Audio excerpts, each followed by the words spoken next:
This video is called Our Dad's Garage. He's my dad. Yeah!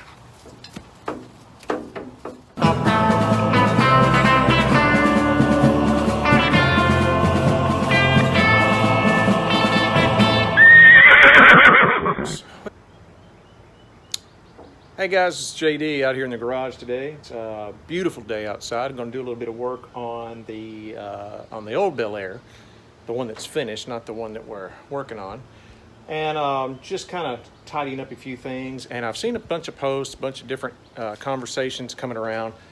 Everybody wants to talk about Mustang II front ends, and this one has a Mustang II front end. This is from Chassis Engineering. I'll give you a little look. You really can't see much in there, but that's Chassis Engineering. I think they're out of California. That one went in pretty easy. It's a bolt-in that you weld after you bolt it in. Went in pretty easy. Not a big deal. But back when I built this car 6-7 years ago, it never even dawned on me not to do a Mustang II because everybody does it. At the time, I feel like most people were doing Mustang IIs because the brake parts, the rotors, the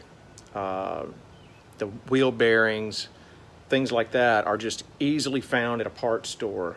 So they're easy to service. They're also an independent A-arm front suspension that is very aggressive and works well for a car that you want to maybe a road race or track. And that design front suspension really kind of set the bar pretty high. But it was certainly not the first time a independent front suspension was ever designed for a car. And I think before you guys spend the money on a Mustang II, you really ought to consider what you've got and what it's going to be when you get finished with it, because this car steers much more aggressive than I was expecting. When they use the words, it handles like it's on rails. It handles like it's on rails. Any input to the steering wheel is input to the front steering of this car. There's not a lot of that leisure Sunday afternoon drive feel when you drive this car. So it's a very aggressive front suspension. There's very little roll in this car. Part of the roll issue too is because when I did it, I also opted to do the stiffest anti-sway bar that I could opt for as well. Probably if I had that all to do over again, I might do that a little different, because I just have to be honest, it's just more aggressive than I thought it was going to be. So at the end of the day, I started building this, the new car. And I just want to show you what we've got out here. Well, first let me show you this. Mustang II front end. Okay, so this is under the car. And a Mustang II front end is an A-arm, a lower A-arm, an upper A-arm, got a little transmission leak. An upper A-arm, a lower A-arm, and a spring with a coil, or a spring with a shock in that spring. Now, the cool thing about doing a Mustang II front end is that shock tower is adjustable. So let's go up top. Okay, so you can see the top of the shock tower right here has threads, and it can be raised or lowered to make the steering or the front suspension stiffer or more forgiving. So here's the issue with Mustang II. I've got a 2-inch drop spindle. It didn't drop the car as far as I wanted it to, so I dialed that thing all the way down, and that's where I want it to sit. But now I have it set in the most aggressive position for the front shock. That's one of the reasons why the front of this car handles the way it does.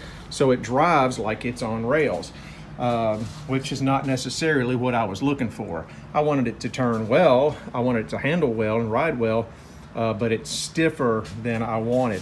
I want to show you too that when you get a Mustang II front end, it's adjustable, but you also get this great big wrench, and you can turn it, once you get it on, you can turn it about maybe 1/16 of the way around before you have to catch it again. It takes a long time to adjust that. That is not something that you're gonna do often.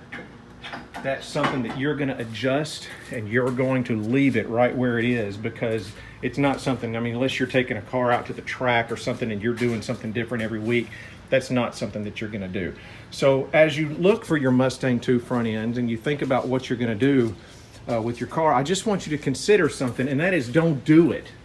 Don't do it, because what you've got in a 1950, let's say 1949 to a 1954, sorry about all my junk. We got a lot of stuff going on here at the house. Let's go out here and look at this frame. And I just want to show you something.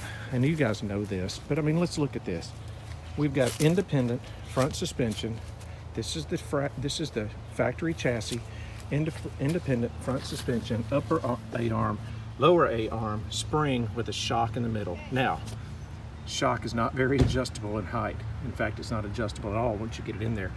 But once you've got your shock height figured out, once you've got your spring height figured out, and these springs I'm going to cut probably one round out of and set it back in there, and then I'll order my shock for whatever size that I want. But that's the ride I'm going to have, and so I just thought I'd look at that and show you that there's really no great advantage to doing a Mustang II front end ride quality wise, unless you're going to take that thing out to the track and you're going to do an awful lot of back and forth and curves and things like that. I'll tell you that the cars rode very well. Those older 50s cars, they rode very well. They have a independent front suspension. They rode very well to begin with. You can lower them. You can lower them by cutting the springs, just like they did back in the 40s and the 50s and the 60s. So you can lower them inexpensively with an independent front suspension. And just, you know, and now the great thing is, you know, there's 5 or 6 manufacturers out there in the last few years that have come out, and they're making the brake parts very inexpensively for these cars again. So you can get brake parts, you can get bearings. You don't have to do a Mustang II front end. So I'm just saying, if you're doing your build and you're considering doing a Mustang II front end, consider not doing it. Consider not doing it. Don't do it just because everybody's doing it. That's the reason I did this one. It was the thing to do. It was just something that I thought, you know, you do that because all the cool guys are doing it. Well, I guess. But man, I remember back in 1988 when I started college, I dated this girl whose dad was building a 1937 Chevy coupe. And he did a Mustang II front end back in the day when you went to the junkyard and you found a car, an old Mustang or an old Pinto, and you cut the front clip out of that thing and you drug all that stuff home, and then you lined it up and you cut your frame and you did all that stuff.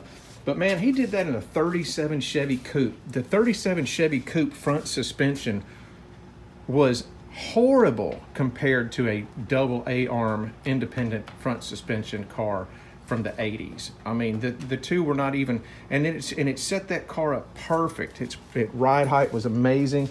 You know, at that point you could set, you know, you could cut your spring or a little bit if you needed to. That's just something else to think about. But that was back in the day. You know, that's the reason that they did it back then, was because they were replacing some really old ride technology. Well, man, when these cars came out, these 49 to 53s, especially 53 and 54s, they were revolutionary. These cars, if you look back at the literature that came out with these cars, Chevrolet was saying this is the best car they'd ever built. These are the best cars they'd ever built. And they rode great. So I'm anxious to see what that car is going to ride like when we get it down the road. I'm hoping that steering is a little slower. I'm hoping that it's going to go down the road a little easier, more of a Sunday afternoon kind of a drive, a comfortable drive, and not a slot car type feel that this one has. So this one's aggressive. It's okay. If I had my druthers, I think I'd dial it back just a little bit,